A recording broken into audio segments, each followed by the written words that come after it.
Recording in progress. Assalamualaikum warahmatullahi wabarakatuh. Assalamualaikum warahmatullahi wabarakatuh. Alhamdulillahirabbil alamin. Wa bihi nasta'inu ala umurid dunya waddin. Wassalatu wassalamu ala asrafil anbiya'i wal mursalin. Sayyidina wa maulana Muhammadin wa ala alihi wa ashabihi ajma'in. Rabbi shrah li sadri wa yassir li amri wahlul 'uqdatam min lisani yafqahu qawli, amma ba'du. Subhanaka la ilma lana illa ma 'allamtana innaka antal alimul hakim. Mari sama-sama kita awali ngaji kita dengan membaca suratul Fatihah, membaca syahadat, istighfar dan salawat, serta doa dalam menuntut ilmu. Semoga Allah menurunkan rahmat, keberkahan kepada kita semua, keluarga yang sakinah, anak-anak yang soleh dan solihah, rezeki yang mengalir dari berbagai arah, dan semoga kita semua senantiasa dalam kondisi sehat walafiat, sehat jasmani dan rohaninya. Semoga ilmu yang kita pelajari menjadi ilmu yang bermanfaat. Al-Fatihah. A'udzu billahi minasy syaithanir rajim. Bismillahirrahmanirrahim. Alhamdulillahi Rabbil Alamin. Ar-Rahmanir Rahim. Maliki Yaumiddin. Iyyaka na'budu wa iyyaka nasta'in. Ihdinas siratal mustaqim. Siratal ladzina an'amta 'alaihim ghairil maghdubi 'alaihim waladdallin. Amin. Bismillahirrahmanirrahim. Asyhadu an la ilaha illallah wa asyhadu anna Muhammadar Rasulullah. Asyhadu an la ilaha illallah wa asyhadu anna Muhammadar Rasulullah. Astaghfirullahaladzim wa atubu ilaih. Astaghfirullahaladzim wa atubu ilaih. Astaghfirullahaladzim wa atubu ilaih. Allahumma salli ala Sayyidina Muhammad wa ala ali Sayyidina Muhammad. Kama sallaita ala Sayyidina Ibrahim wa ala ali Sayyidina Ibrahim. Wa barik ala Sayyidina Muhammad wa ala ali Sayyidina Muhammad. Kama sallaita ala Sayyidina Ibrahim wa ala ali Sayyidina Ibrahim. Wa barik ala Sayyidina Muhammad wa ala ali Sayyidina Muhammad. Kama barakta ala Sayyidina Ibrahim wa ala ali Sayyidina Ibrahim fil alamina innaka Hamidum Majid. Bismillahirrahmanirrahim. Raditu billahi rabba wa bil islami dina وبمحمد نبيا ورسولا ربي زدني علما وارزقني فهما اللهم افتح لنا حكمتك وانصر علينا رحمتك من خزائن رحمتك يا أرحم الراحمين آمين يا رب العالمين Alhamdulillahirrabbilalamin. Semoga semua kondisinya sehat ya. Alhamdulillah. Nggih. Masih agak batuk-batuk ini, Pak. Iya, di sini juga banyak yang kena batuk-batuk. Kondisi Pilek, ya, lela ini, Pak. yang penting eh, ini meskipun batuk pilek diusahakan apa istilahnya antibodinya, olahraga, minum air hangat itu penting juga. Kemudian juga Olahraga. ya olahraga Bu, Yang olahraga sulit itu, olahraga itu. ya ya diusahakan ya. Saya juga agak kesulitan, tapi ya diusahakan. Kemudian minum air hangat itu juga Ya. bagus untuk melakukan detox dan usahakan tidurnya nggak sampai terlalu larut. Nah, eh, kita sampai kepada pelajaran yang namanya sholat khauf. Apa Bu? Sholat khauf. Sholat khauf itu sholat yang dalam kondisi khawatir. Nah, kalau kemarin kita sudah menyampaikan bagaimana sholatnya orang sakit. Ternyata orang sakit, kondisi sakit apa saja, sakit kaki, kakinya nggak bisa ditekuk, dia tetap wajib sholat. Kemudian dia sakit di tangan, tetap sholat. Sakit di kepala, misalkan orang migrain itu kan kalau kena sakit kepala kan nggak bisa dibuat duduk atau berdiri ya. Biasanya tidur aja. Ya berarti sholatnya sambil tidur. Tidur orang migran kalau matanya dibuka, katanya ya yang sudah mengalami sakit migran, itu seakan-akan semuanya muter. Maka ya tidurnya sambil pejamkan mata. Boleh tidur sambil pejamkan mata. Ya hanya isyarat saja. Kalau tangannya bisa gerak ya gerak, kalau enggak ya ya hanya dengan menganggukkan kepala saja. Isyarat bahwa dia sedang sholat. Tidak bicara, tidak melakukan hal-hal yang membatalkan sholat. Lalu terus piye wudhu Pak? Wudhunya ya tayamum kalau dia nggak bisa kena air. Kalau nggak bisa tayamum Pak, bagaimana? Kondisinya memang benar-benar nggak bisa sama sekali digerakkan dan bisa bergerak. Ya sudah, dia cukup niatnya saja melaksanakan sholat. Itu kondisi yang benar-benar sangat darurat gitu. Artinya ya dia nggak bisa gerak, nggak bisa ngapa-ngapain, dibisikkan saja. Jadi ketemu orang-orang yang sudah sedang kondisi sakitnya sudah kritis, Pak, Bu, ini waktunya masuk sholat. Jenengan sholat dulu. Saya akan jaga di sini. Supaya tidak diajak ngomong dan yang Berarti lainnya. Kenapa, Bu? berarti yang sehat yang mengingatkan ya, Pak ya. Ya, betul. Yang sehat yang mengingatkan. Kapan lagi? Karena dia sedang berjuang di akhir masa-masa akhir hidupnya.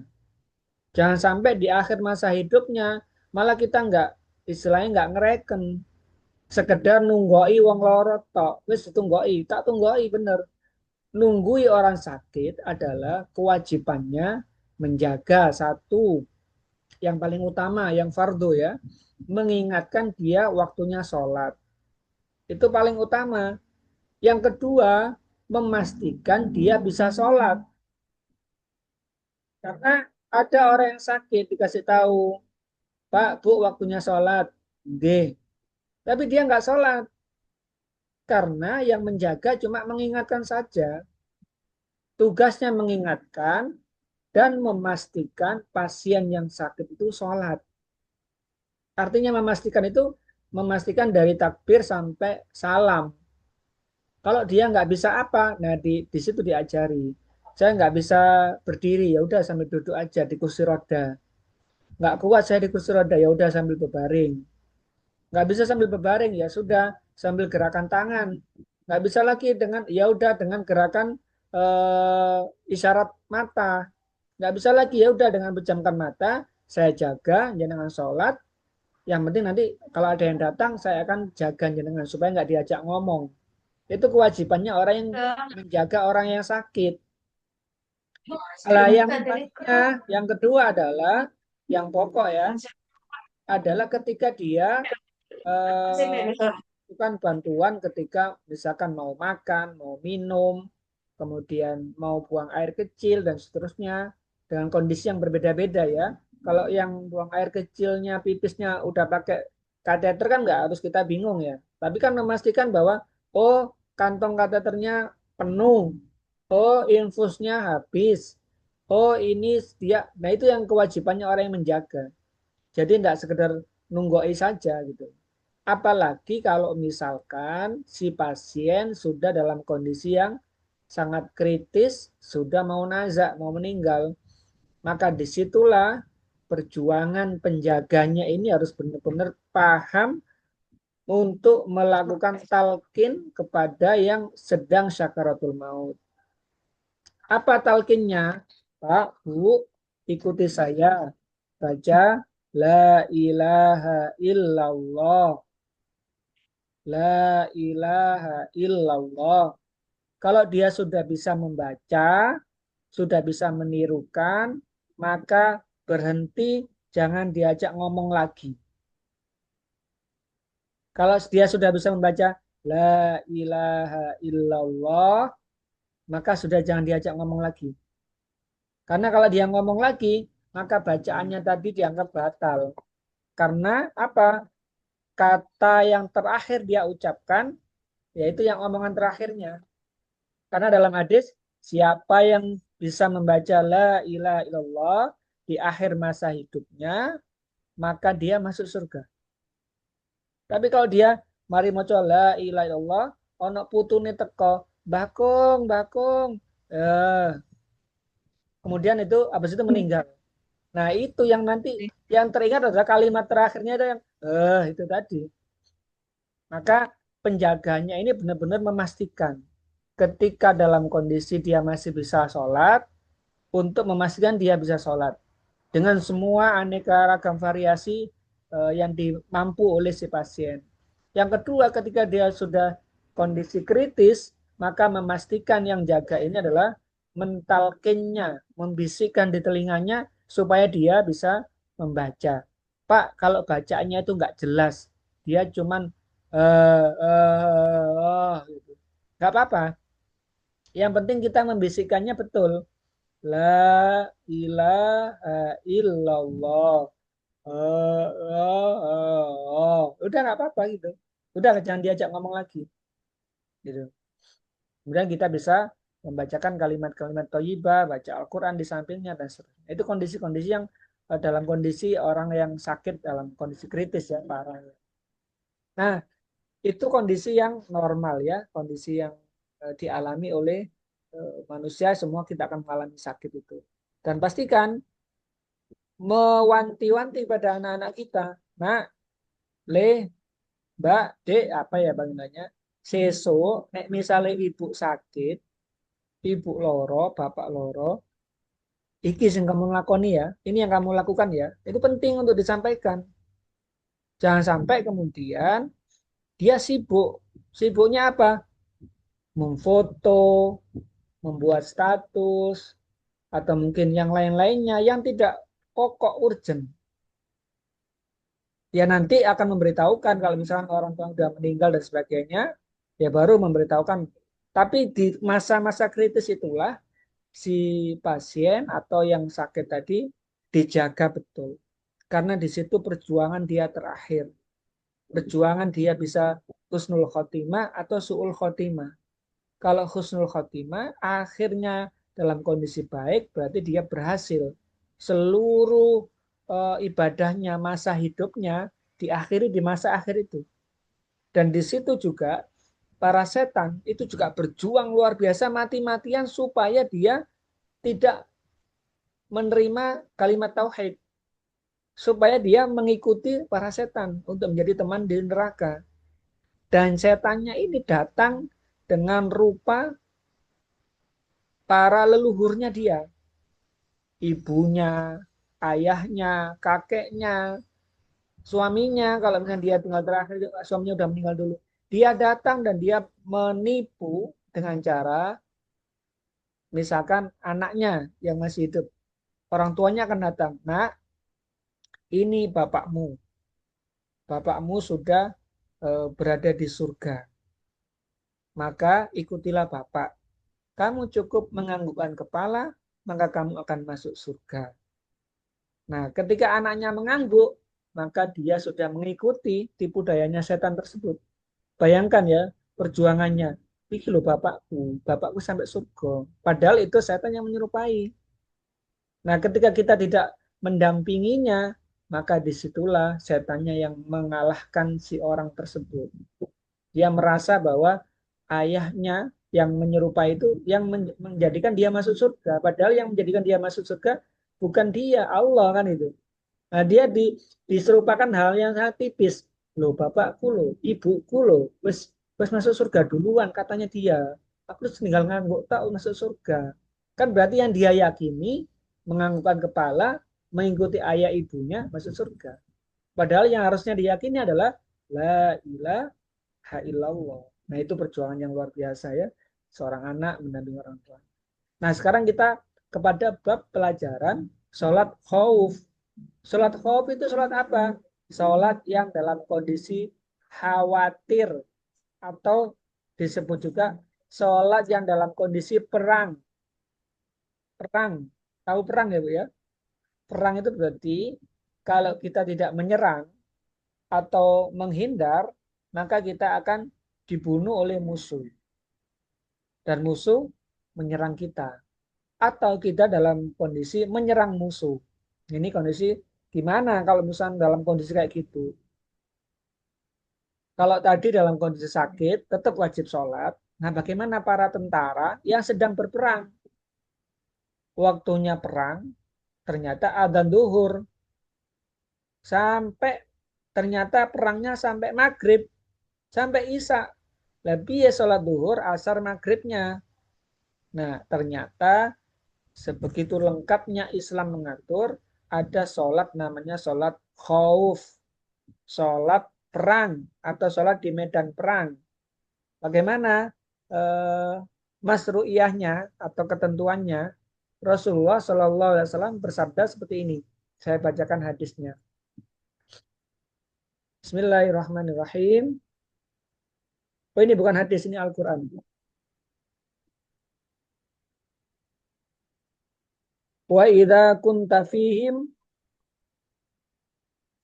fa'aqamta lahumus sholata faltakum ta'ifatum minhum ma'ak wal ya'khudhu aslihatahum fa idza sajadu falyakunu min waraikum wal ta'ti ta'ifatum ukhra lam yudallu falyudallu ma'ak wal ya'khudha hidrahum wa aslihatahum.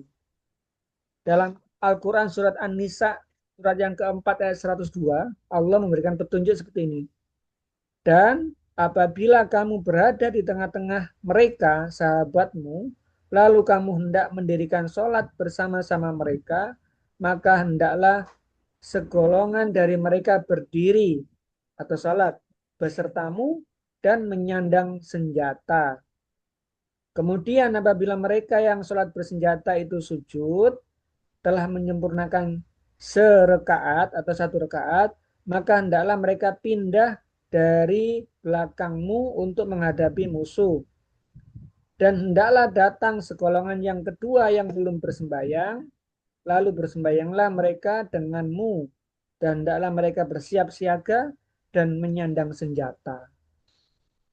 Jadi dalam kondisi perang pun, perang ini ya, hubungannya dengan nyawa. Kalau dia ditinggal sembahyang sih kan esok ditusuk dari belakang, esok ditembak dari musuh.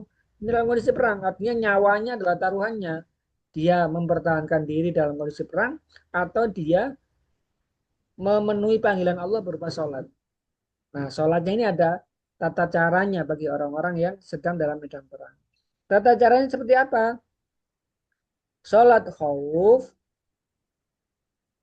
memiliki cara yang berbeda-beda. Perbedaan itu mengacu berdasarkan keadaan dan tingkat kegentingannya.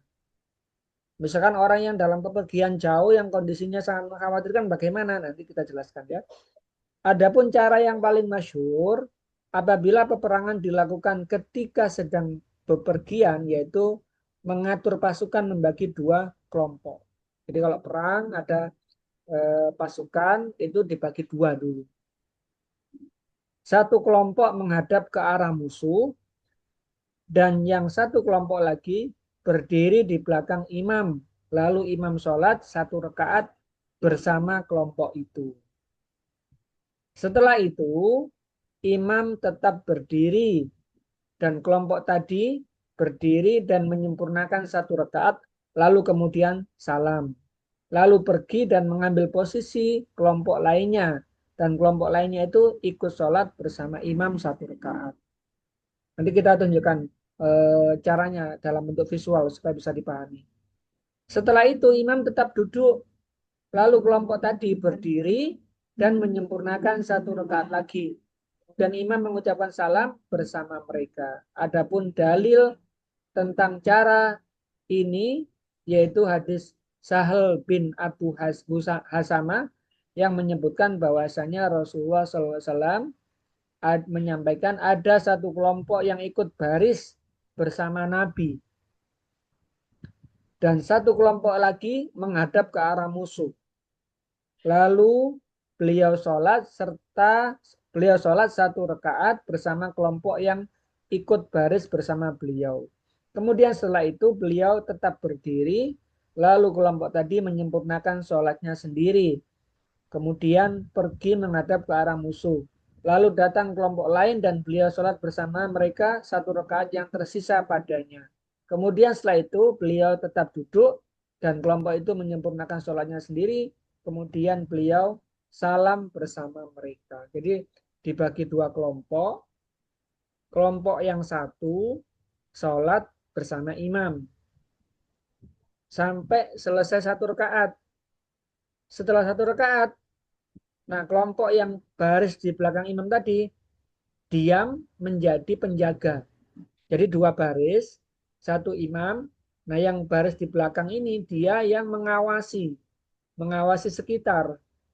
Yang baris di belakangnya imam ikut sholat. Nanti setelah dapat satu rakaat, baris yang kedua, baris yang pertama gantian, dia menjaga yang ini tadi, ini yang sholat. Jadi bergantian sampai selesai gitu. Nanti kita tunjukkan secara visual supaya bisa digambarkan gitu ya. Kemudian tata cara sholat khauf ketika sedang bermukim. Loh, ternyata bermukim boleh ya. Jika peperangannya itu di tempat tinggal, yang sholatnya itu tidak boleh dikosor, maka kelompok pertama sholat 2 rakaat bersama imam dan 2 rakaat secara sendiri. Sholat khauf secara bermukim itu gimana? Adalah dia sholat di rumahnya, yang rumahnya dikepung.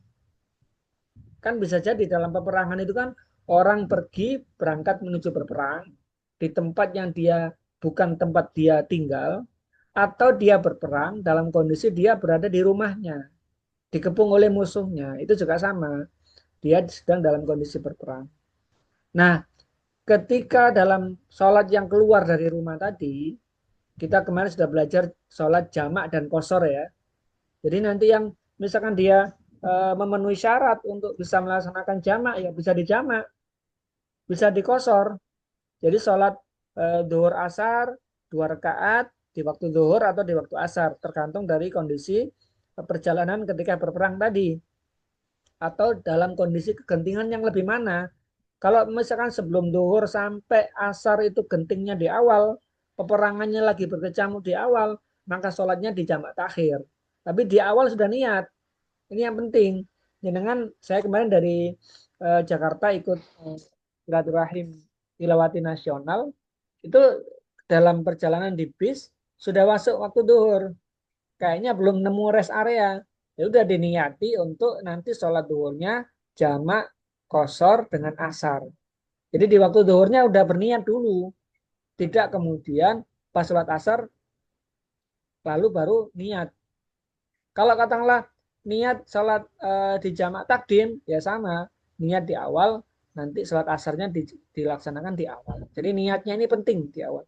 Sama ketika sholat khauf ini, ketika dalam kondisi peperangan, tentunya panglima perangnya itu sudah mengetahui, mengatur, kita sholat dulu, kita sholatnya nanti. Nah itu pasukan harus mengikuti instruksi dari pimpinan perangnya atau panglima perangnya. Nah, kemudian sama ketika misalkan jenengan melakukan perjalanan jauh. Dalam perjalanan jauh harus ditunjuk siapa ketuanya. Karena dia yang bertanggung jawab nanti. Kalau nggak ada yang ditunjuk, maka itu kesalahan dalam perjalanan jauh. Jangankan banyak orang, 2 atau 3 orang harus ditunjuk siapa pemimpinnya dalam perjalanan itu. Supaya apa? Nanti dalam perjalanan kita akan mengikuti instruksinya dia. Kalau katakanlah dia bilang kita sholat jamak, ya sudah kita ikuti sama-sama petunjuknya. Kita berhenti di rest area ini, ya diikuti. Itu namanya ada ketua kelompoknya atau ketua musafir atau ketua perjalanannya. Jangan sampai dalam perjalanan jauh nggak ada ketuanya, gitu.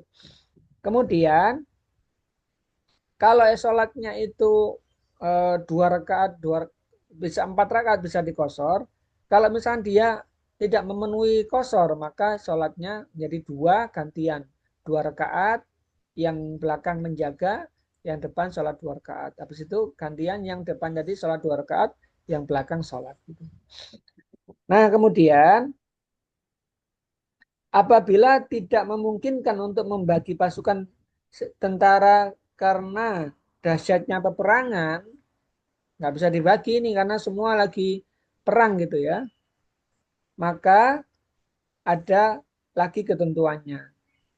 Dalam Al-Quran disebutkan fa'in hiftum farijalan aurukbanan. Jika kamu dalam keadaan takut atau bahaya, maka sholatlah sambil berjalan atau berkendaraan. Ternyata sampai sebegitu ya. Saking kewajiban sholat ini nggak bisa ditinggalkan. Sholatlah sambil berjalan atau berkendaraan. Jadi sambil jalan bisa sholat. Kan harus sholatnya itu kan berdiri tegak sempurna menghadap kiblat. Ini gimana dalam kondisi perang? Ya ternyata dalam kondisi perang kewajiban sholatnya ini lebih diutamakan. Kemudian gimana kalau sholatnya pas sholat di Indonesia sholat perangnya ke timur, masa sholatnya menghadap ke timur? Ya nggak apa-apa, karena kondisinya kondisi yang darurat. Ketika di, dihitung-hitung misalkan menghadap ke timur, buminya kan bulat, ketemu juga nanti Ka'bahnya, tapi dengan kondisi yang lebih jauh kan itu. Nah, dengan kondisi perang darurat seperti itu, maka dibolehkan sholat sambil berjalan menghadap kemana saja.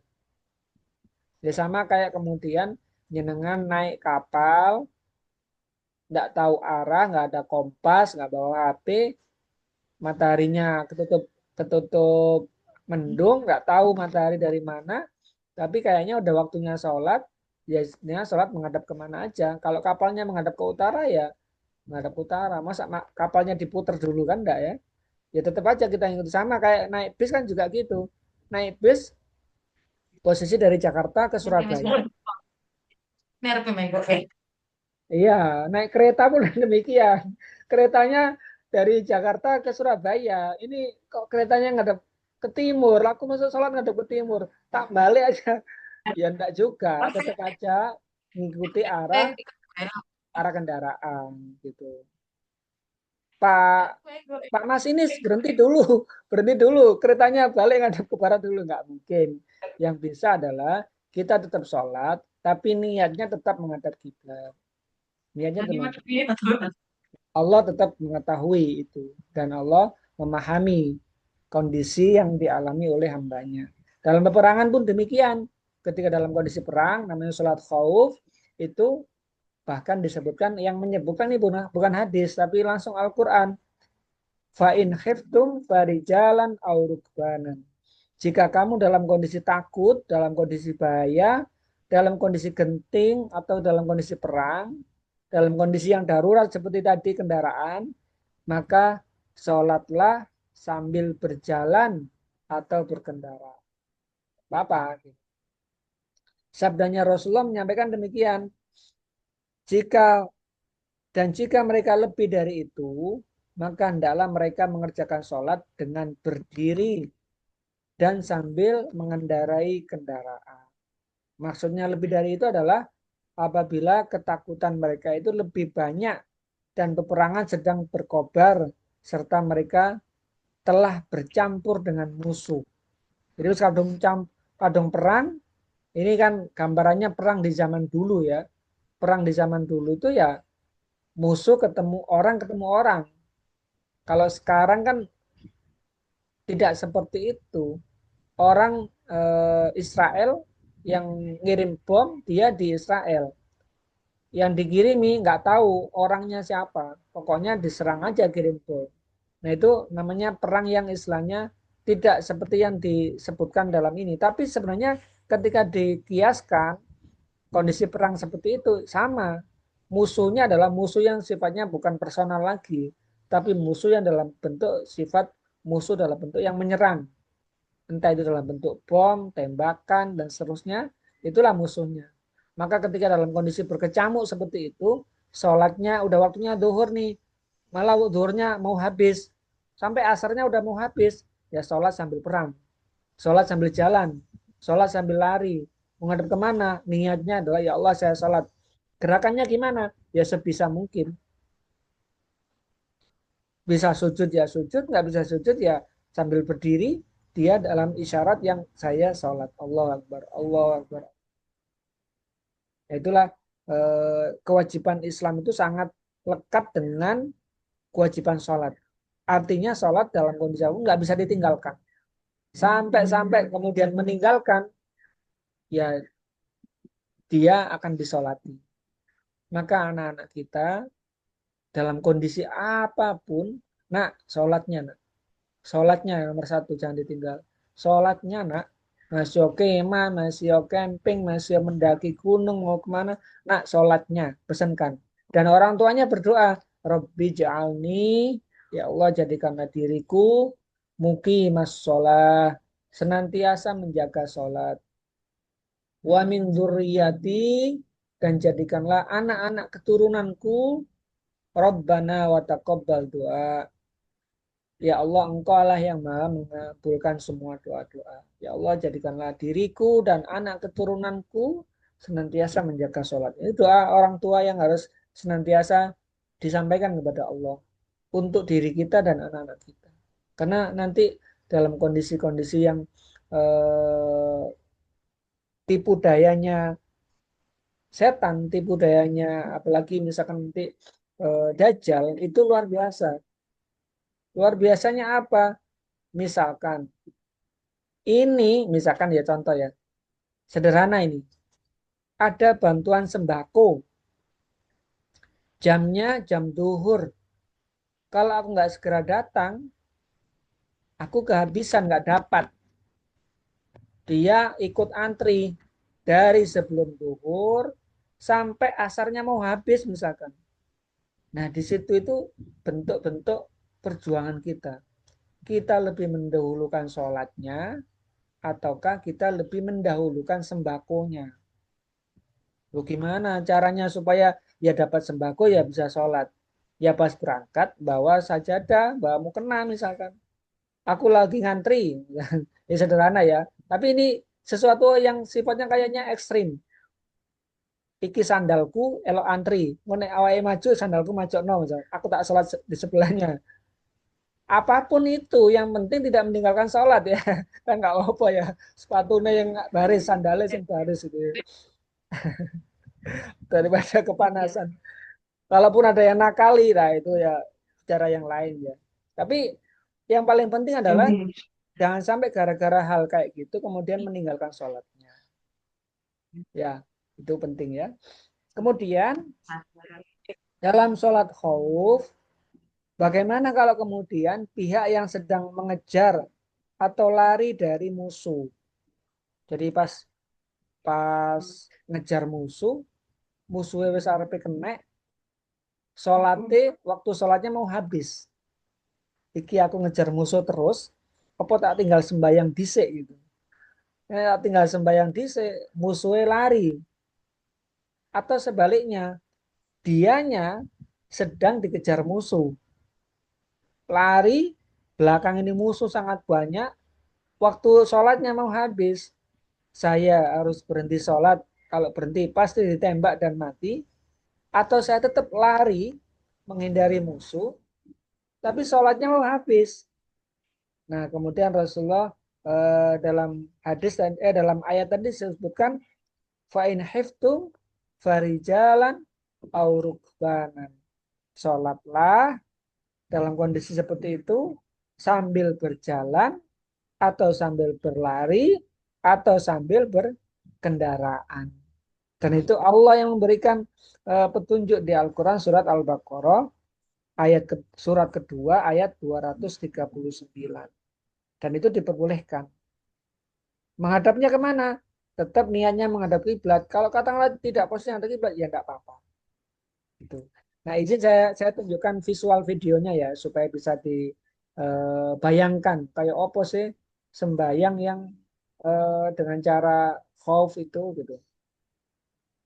Bentar, sambil mungkin kalau ada gambaran bayangan yang mau di apa tanyakan ya boleh nggak apa-apa.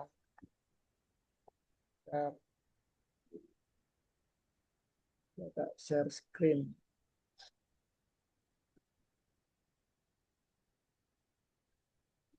Ada yang ditanyakan dulu?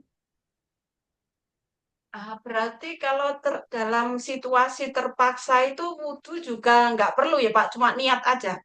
Kan mungkin kayak tadi dikejar-kejar musuh, kita nggak sempat untuk wudhu juga. Ya, ya, Itu cuma pakai niatnya saja. iya, iya.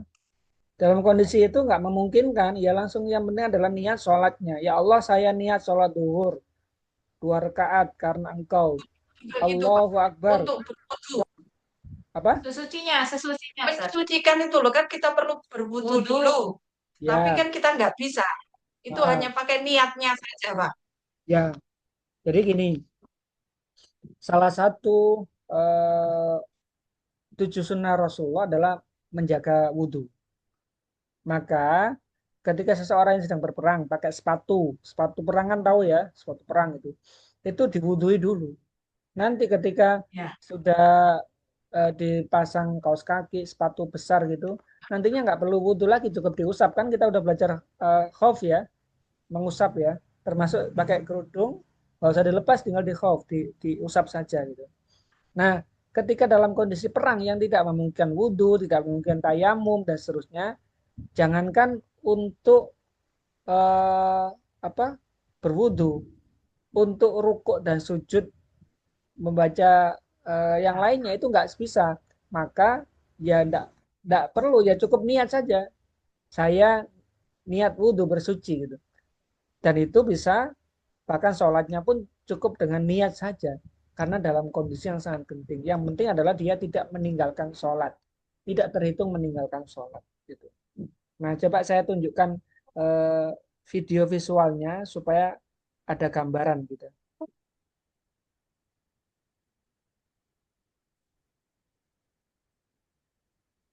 Untuk apa? Itu di pantai waktu nanti kan rombongan itu sedangkan Sebentar, sebentar. itu menghentikan sesuatu ini ada muka orang jam jangan kenal jam sepuluh mungkin seperti ini ini ya boleh dengan aku lihat masih tinggal bareng rombongan sampai sakit mas Terlihat ya. Garu, garu, kopi bisa mati pun kan rekamannya bisa oleh komunikasi misalkan ada sholat itu sing dengar asal kudu sing harum maghrib isya itu jamaah takhir ayo kan ngaji itu sholat Terlihat pertama Ibu? yang itu rasa kelihatan besar Ya. Jadi tulis sholat tapi kenapa? tulisan namung tulisan mawon Oh iya, ya, sebentar. Sebentar. Allahu Akbar. Saya ulang sebentar ya. Jadi sholat medan, istilahnya sholat khauf, rasanya musuh datang dari arah kiblat dan di sana tidak ada sebarang penghadang di antara musuh dan barisan. Artinya tidak ada penghalangnya. Satu, imam sholat bersama tentara dalam satu jamaah saja. Dua, tentara membuat dua shaf atau empat shaf. Nah, kemudian prakteknya seperti apa? Kita sama-sama saksikan sebelumnya. Allahu Akbar. Ya, bersama-sama semua. Kita sudah baca Fatihah, baca surat, kita biasa, dan imamnya melakukan ruku. Allahu Akbar.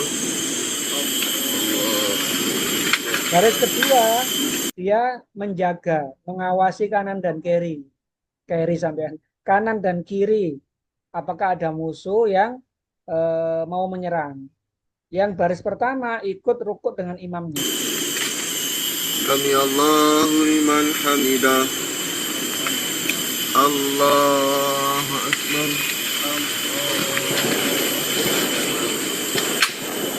Allahu Akbar. Allahu Akbar. Allahu Akbar.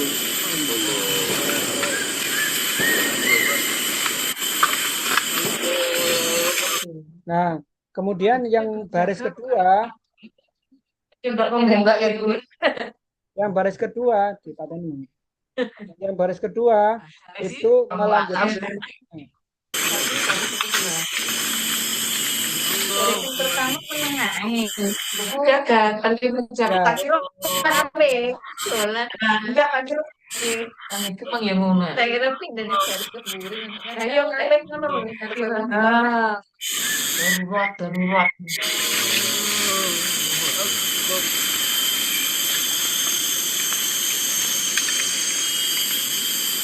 Allahu Akbar. Sami Allahu liman hamidah. Allahu Akbar. Allahu Akbar. Allahu Akbar. Allahu Akbar. Allahu Akbar.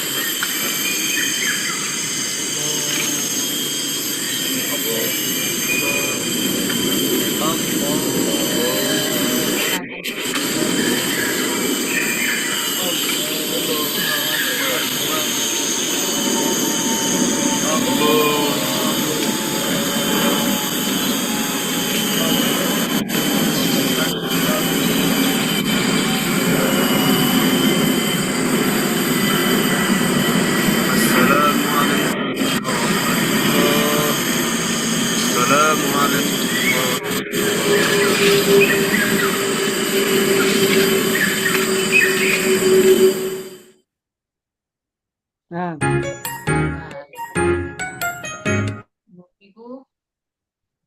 seperti itu sholatnya.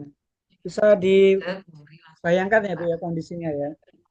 Jadi kalau misalkan punya pasangan yang jadi polisi atau jadi tentara, itu boleh disampaikan.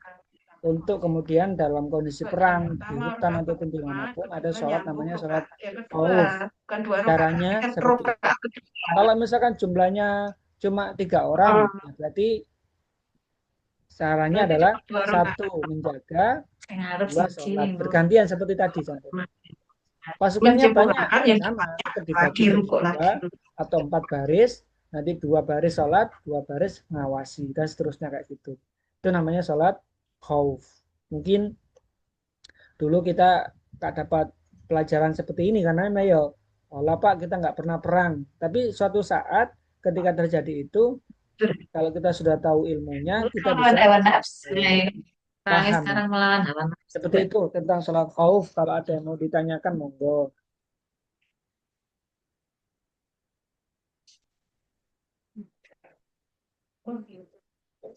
Kalau perang di rumah bagaimana? Nah ini beda lagi ya. Aduh, Perang, adalah perang perang musuh-musuhan. tiap hari. Itu setiap hari. Perang di rumah itu perang mulut atau perang ya. Saya sedang Perang sama panci. perang mulut, ya nggak bisa Perang mulut. nggak bisa aturan sholat khaufnya dipakai. Ini sholat yang memang perang membunuh musuh atau kita Mari dibunuh. padu ini jalan kau. Sampai padu ini aku. Kesuwen mek padu Ada yang ngono mau to, Bang. ditanyakan tentang sholat khauf? Ada yang punya pasangan atau suami yang jadi tentara enggak? Betul Atau Ustaz, alhamdulillah betul atau Ustaz. tentara gitu ya. Nah, itu penting untuk disampaikan kepada anak-anak kita. Nggak ada pertanyaan gitu. Betul. Kalau nggak ada pertanyaan, doanya untuk bisa menjaga sholat sudah hafal semua belum? Jaga Sudah belum? sholat. Robbi ja'alni, kalau sholatnya bareng-bareng dengan anaknya, dengan suaminya, maka doanya jadi Robbana Robbi ja'alna. Robbi ja'alna itu artinya ya Allah jadikanlah kami semua. Kalau Rabbi ja'alni ya Allah jadikanlah saya.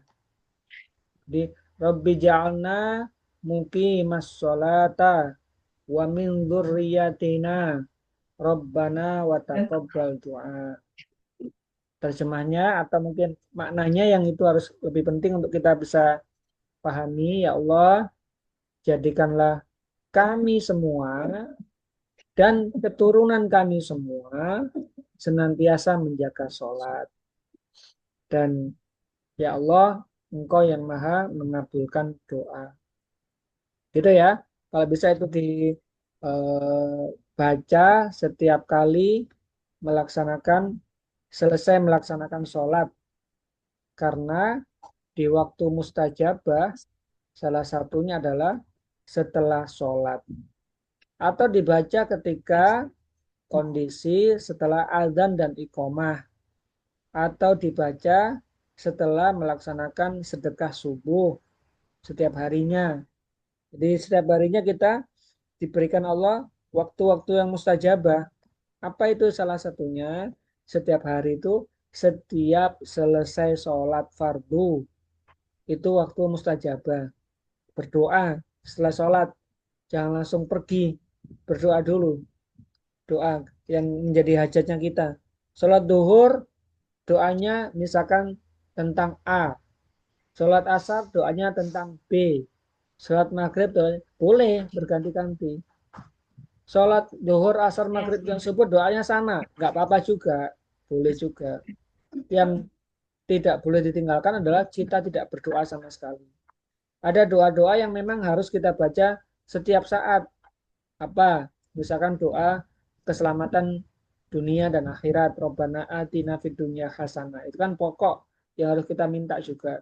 Atau mungkin ada doa yang selalu kita panjatkan. Termasuk mungkin Rabbi ja'alni mungkin as-sholah. Allah maghfir lana dzunubana wali walidayna warhamhuma kama rabbayana shighara.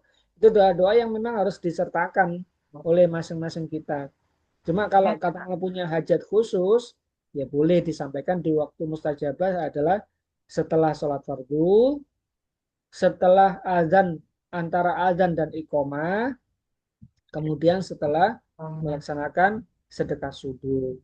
Itu waktu yang mustajabah. Kalau mingguan, kapan maksud mustajabahnya? Adalah ketika khotib duduk di antara khutbah pertama dan khutbah kedua. Kemudian waktu setelah asar sampai maghrib di hari Jumat sore itu waktu mustajabah. Kemudian ketika sedang berbuka puasa sunnah Senin Kamis atau Ayyamul Bid, itu adalah waktu yang mustajabah juga. Dan itu waktu-waktu yang bisa kita pergunakan untuk seluruh hajat kita. Nah, termasuk dalam sholat yang sholatnya orang sakit, sholatnya khauf, sholat jamak, sholat qashar, itu sudah kita sampaikan kemarin. Dan setiap itu ada waktu yang mustajabah untuk kita berdoa kepada Allah. Itu. Monggo kalau ada pertanyaan tentang sholat khauf atau yang terkait dengannya. Jangan membayangkan nggak kalau misalkan sholat khauf itu kan berada di darat ya. Kalau misalkan seorang penyelam, bagaimana sholatnya? Iya, dia menyelam di dalam air dalam waktu yang lama kan? Gimana itu sholatnya juga? Tahu jam tambahan Pak. Nggak tahu, nggak kelihatan mata. Salah jalan laut tangan paus. Ya, maka dia tetap kewajiban sholat. Sholatnya bagaimana? Ya, sepengetahuan yang dia bisa ingat. Ini kira-kira sudah zuhur atau belum? Jarak waktunya dan seterusnya. Maka dalam sama wal ard, misalkan antara langit dan bumi, dia berada dalam sumur yang paling dalam. Gimana cara sholatnya? Oh, dia nggak tahu apa-apa. Jadi dia tetap sholat dalam kondisi apapun. Ingat, inti daripada sholat adalah zikrullah. Ingat kepada Allah. Zikrullah, ingat kepada Allah. Atau bisa juga inti daripada sholat adalah doa. Artinya dia tidak terlepas koneksi dengan penciptanya dalam kondisi apapun.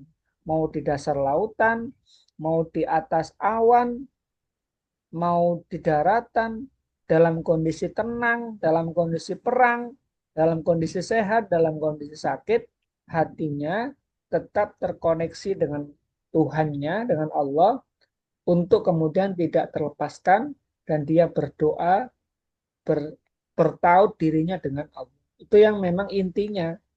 Dalam kondisi normal, dalam kondisi yang baik-baik saja, sholat seperti yang sudah kita pelajari, ada rukunnya, ada syarat sunnahnya, ada mubahnya, ada hal-hal yang diutamakan, rukuknya harus tumak nina, sujudnya tumak nina, dan seterusnya. Itu bagian-bagian yang kita bisa pergunakan dalam kondisi yang normal. Nah, dalam kondisi yang tidak normal kayak tadi, ya ada sholat khauf, sholat dalam kondisi perang, sholat dalam kondisi sakit, dan seterusnya. Gitu nggak ya? Moga-moga ini menjadi tambahan ilmu yang bisa bermanfaat. Anak-anak kita sampaikan. Kalaupun kita tidak ada Pak, keluarga kita jadi tentara, ya bisa jadi ilmu ini bisa disampaikan pada siapapun ketemu orang. Karena bisa jadi ini menjadi ladang pahala untuk kita dapatkan jariah kebaikan dari orang. Gitu ya? Cukup? Sambil diminum. Sambil diminum kalau ada minuman atau ada snack-snack yang bisa dimakan. Iya, Pak. Ya, kalau gitu kita akhiri dengan ucapan hamdalah. Alhamdulillah. Astagfirullahaladzim, astagfirullahaladzim, astagfirullahaladzim. Subhanakallahumma wa bihamdika asyhadu an la ilaha illa anta astaghfiruka wa atubu ilaik. Allahumma arhamna bil Qur'an waj'alhu lana imaman wa nuran wa hudan wa rahman. Allahumma dzakirna minhu ma nasina wa 'allimna minhu warzuqna tilawatahu ana al-laili wa atrafan nahar waj'alhu lana hujjatan ya rabbal alamin. Allahumma akhtim lana bi husnil khatimah. Rabbana atina fid dunya hasanah wa fil akhirati hasanah wa qina adzabannar. Wa sallallahu ala sayyidina Muhammad walhamdulillahi rabbil alamin. Demikian, mohon maaf bila ada khilaf. Ihdinas siratal mustaqim. Wassalamualaikum warahmatullahi wabarakatuh. Waalaikumsalam warahmatullahi wabarakatuh.